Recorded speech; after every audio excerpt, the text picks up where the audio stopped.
Hello बच्चों, let's read the question. In the figure shown below, the position versus time graph of two particles A and B is shown. Select the correct statement. Here a graph is given between x and t.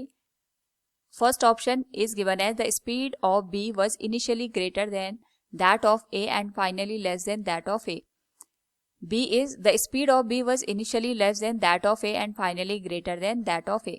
C is the speed of B was initially as well as finally greater than that of A, and D is the speed of B was initially as well as finally less than that of A. Now to answer this question, first we will discuss here the key concept, and here the key concept will be position time graph.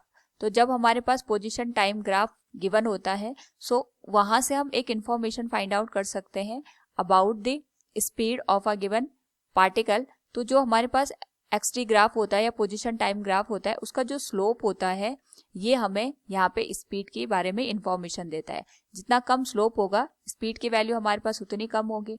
जितना यहाँ पे slope की value ज़्यादा होगी for XT graph, हमारे पास speed का जो amount होगा उतना ज़्यादा होगा. तो क्वेश्चन में अगर हम ऑब्जर्व करें बी और ए, हमारे पास दो ग्राफ गिवन है.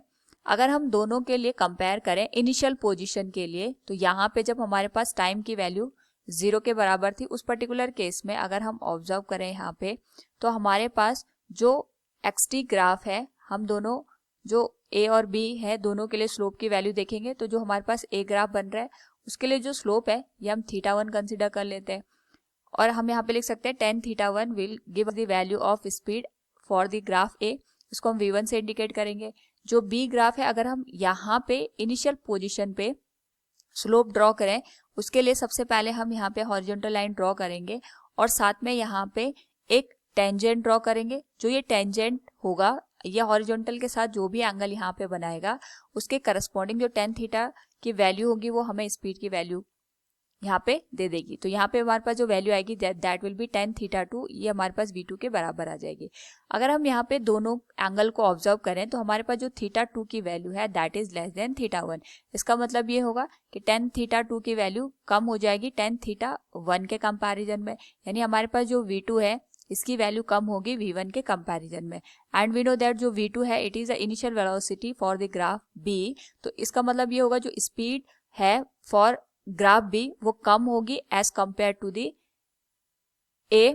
तो इस पर्टिकुलर केस में सबसे पहले हम यही देखेंगे जो हमारे पास इनिशियल पोजीशन पे स्पीड हमें मिल रही है वो बी के लिए कम मिल रही है एज कंपेयर टू दी ए.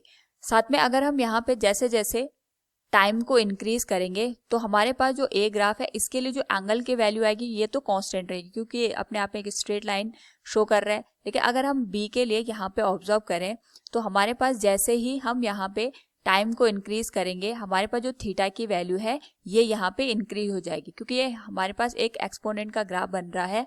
और जैसे जैसे हम टाइम को बढ़ाएंगे जो हमारे पास एंगल है वो यहाँ पे इंक्रीज होता जाएगा, और यहाँ पे एक पर्टिकुलर टाइम के बाद जो हमारे पास वैल्यू निकल के आएगी एंगल की वो θ1 से भी ज्यादा हो जाएगी. यानी उस पर्टिकुलर केस में हमारे पास जो स्पीड का अमाउंट होगा for B that will greater than A. तो यहाँ पे हम पूरा कंक्लूजन ये निकाल सकते हैं कि हमारे पास जो स्पीड आएगी बी ग्राफ के लिए वो तो इनिशियली कम होगी एज कंपेयर टू दी ए, लेकिन जैसे जैसे यहाँ पे टाइम बढ़ता जाएगा हमारे पास जो बी की स्पीड है वो ज्यादा हो जाएगी as compare to the A. So from the given question अगर हम यहाँ पे ऑब्जर्व करें we can say the speed of B was initially less than that of A and finally greater than that of A.